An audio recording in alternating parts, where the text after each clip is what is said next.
Ticket କରୁଛନ୍ତି ଆସିପାରୁନାହାନ୍ତି। ଏମିତି ଆସି ସରକାର ଆଣିକି ସୁରକ୍ଷାରେ ଛାଡ଼ିବେ।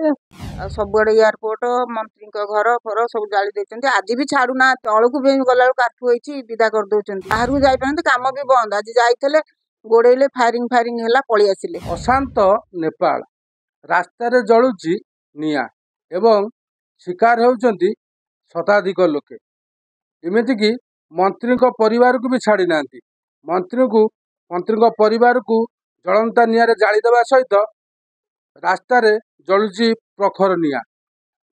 ଆମ ଓଡ଼ିଶାର ପଟ୍ଟାମୁଣ୍ଡାଇ ଅଞ୍ଚଳର ଶତାଧିକ ଲୋକ ସେଠି ଜୀବନଯାପନ କରୁଛନ୍ତି ଏବଂ ପରିବାର ଗୁଜୁରାଣ କରୁଛନ୍ତି। ସେହିପରି ଆମେ ଆସି ପହଞ୍ଚିଛୁ ଏଭଳି ଏକ ପରିବାର ଯିଏକି ଟିକେଟ କରିଛନ୍ତି ଆସିବା ପାଇଁ, ଏପର୍ଯ୍ୟନ୍ତ ଆସିପାରୁନାହାନ୍ତି।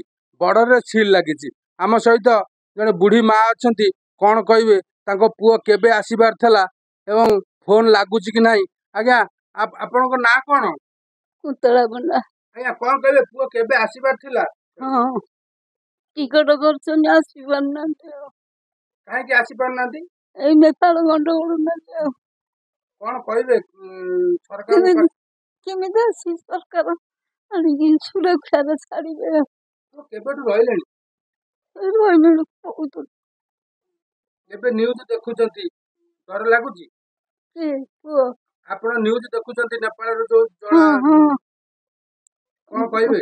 ଭୟ ଲାଗୁଛି। ଆଉ ଆଜ୍ଞା, ଶୁଣୁଥିଲେ ପିଲାମାନେ ଅଛନ୍ତି, ଭୟ ଲାଗୁଛି। ଆମ ସହିତ ଅଛନ୍ତି ତାଙ୍କ ଧର୍ମ ପତ୍ନୀ ଅଛନ୍ତି। ଆମେ ପଚାରି ବୁଝିବା କେବେ କଥା ହେଇଥିଲେ ଏବଂ କ'ଣ କହୁଛନ୍ତି, ନେପାଳର ସ୍ଥିତି କ'ଣ କହୁଛନ୍ତି ଏବଂ ସେ କେମିତି ଅଛନ୍ତି। ଆଜ୍ଞା, କ'ଣ କହିବି? କ'ଣ କହିବୁ, ଇନଷ୍ଟାଗ୍ରାମ ହ୍ୱାଟ୍ସଆପ୍ ତ 8 ଦିନ ହେଲା ବନ୍ଦ। ଆମେ ଆତଙ୍କିତ ଅବସ୍ଥାରେ ଅଛୁ। କ'ଣ କରିବୁ? ଆମେ ଟିକଟ ବି କାଟିଛନ୍ତି, ଆସିପାରୁନାହାନ୍ତି। କହୁଛନ୍ତି ଠାକୁରଙ୍କୁ ଡାକ, ଆମେ କେମିତି ଯାଇ ପହଞ୍ଚିବୁ। ଆମେ ଏତିକି କହୁଛୁ, ସରକାରଙ୍କୁ ଅନୁରୋଧ କରୁଛୁ କେମିତି କ'ଣ ଆସି ଭଲରେ ପହଞ୍ଚିବେ। ଆଉ ଯେତିକି ଆମେ ଖୋଜୁଛୁ। ଆଉ ସବୁଆଡେ ଏୟାରପୋର୍ଟ ମନ୍ତ୍ରୀଙ୍କ ଘର ଫର ସବୁ ଜାଳି ଦେଇଛନ୍ତି। ଆଜି ବି ଛାଡୁନାହାନ୍ତି। ଆଜି ତଳକୁ ବି ଗଲାବେଳକୁ କାଠୁ ହେଇଛି ବିଦା କରିଦଉଛନ୍ତି। ଖାଇବା ପିଇବା ନାହିଁ। ଗଲେ ତ ଖାଇବା ଆଣିକିରି ନା, ଅସୁବିଧା ହେଇଭଳିଆ ଅସୁବିଧା ରହିଛନ୍ତି। ଡରିକି ବି ରହିଛନ୍ତି, ବାହାରକୁ ଯାଇପାରନ୍ତି, କାମ ବି ବନ୍ଦ। ଆଜି ଯାଇଥିଲେ ଗୋଡେଇଲେ, ଫାୟାରିଂ ହେଲା, ପଳେଇ ଆସିଲେ। କାଲି ବି ଫାୟାରିଂ ହେଇଥିଲା, ଆଜି ବି ସେଇଆ ପରିସ୍ଥିତି। କ'ଣ କରିବୁ? ଦୁଃଖରେ ଅଛୁ, ମନ ଇଏ। ଆଉ କ'ଣ କରିବା? ଆଜ୍ଞା, ଶୁଣୁଛନ୍ତି ନେପାଳରେ ପରିବାର ଅଛନ୍ତି, ଏଠି ଗାଁରେ ବି ଦୁଃଖରେ ଅଛନ୍ତି ପରିବାର ଲୋକେ।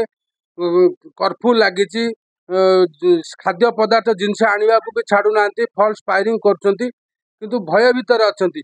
କିନ୍ତୁ ଏବେ ସରକାରଙ୍କୁ ନିବେଦନ କରିଛନ୍ତି କେମିତି ପରିବାର ଲୋକ ଆସିବେ, ସରକାର ନିଶ୍ଚିନ୍ତ ଧ୍ୟାନ ଦେବା ଉଚିତ। ପଟ୍ଟାମୁଣ୍ଡାଇରୁ ସୂର୍ଯ୍ୟନାରାୟଣ ଦାସ ରିପୋର୍ଟ, ଓଡ଼ିଶା ଭାସ୍କର।